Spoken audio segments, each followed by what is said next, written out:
Why didn't Knicks trade for Donovan Mitchell? Looking back at rumors, offers involving Cavaliers star. Apologies to ESPN Stephen A. Smith and the rest of the Knicks faithful. We're going to revisit a painful topic here. During the 2022 NBA offseason, the Jazz's front office decided that it was time to begin a rebuild.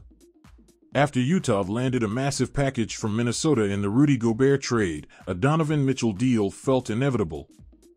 For weeks, it seemed as though Mitchell would end up in New York. The 26-year-old is a New York native and is represented by CAA, an agency once led by Knicks president Leon Rose. The Knicks wanted star power in Madison Square Garden, and the Jazz were looking to add to their growing list of assets. Then, the Cavaliers crashed the party. Cleveland shocked the rest of the NBA world by officially acquiring Mitchell on September 3rd, ending New York's hopes of bringing an all-star guard to the Big Apple. Ahead of the Knicks' Sunday matchup with the Cavs, it's worth asking the question: why didn't the Knicks trade for Donovan Mitchell? In July, ESPN's Adrian Wojnarowski reported that the Jazz were willing to listen to offers for Mitchell. New York then emerged as the focus destination, according to the Athletic's Shams Charania and Tony Jones, who added that the Knicks and Jazz had discussed a deal framework.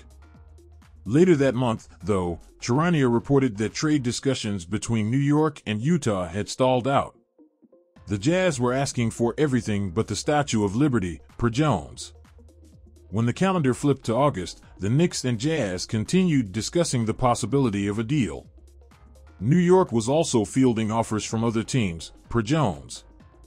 The Knicks always possessed the first-round picks and young players that the Jazz desired, but New York balked on including Quentin Grimes in a trade with R.J. Barrett, according to ESPN's Adrian Wojnarowski.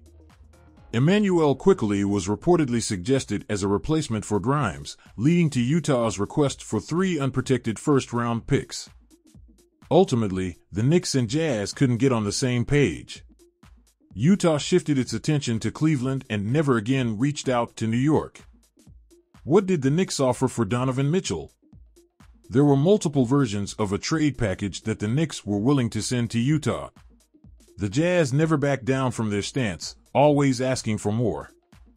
The Knicks had a window of time here to get a deal done, Charania said in September. They had every opportunity, every chance to try to put forth their offer and step up to the table to bring in Donovan Mitchell. He would have loved to play in New York City, I'm told. That was his top preferred destination, but now he ends up in Cleveland. Miles Turner to the Big Apple asterisk.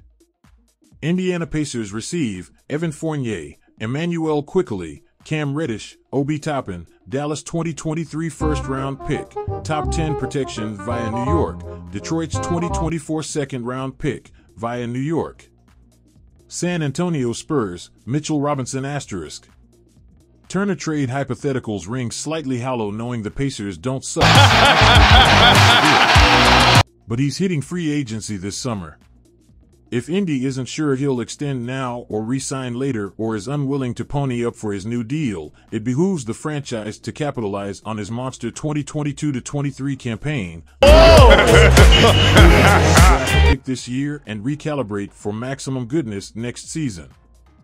Building out a 2-team deal around Robinson plus stuff has some merit.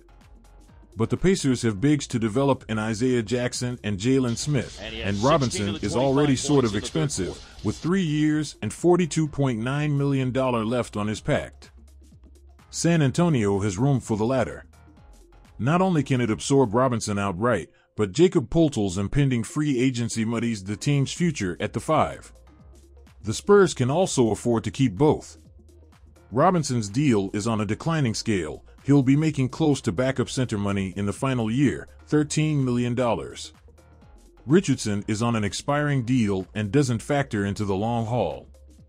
Flipping him for a flyer on what could be a defensive star isn't illogical.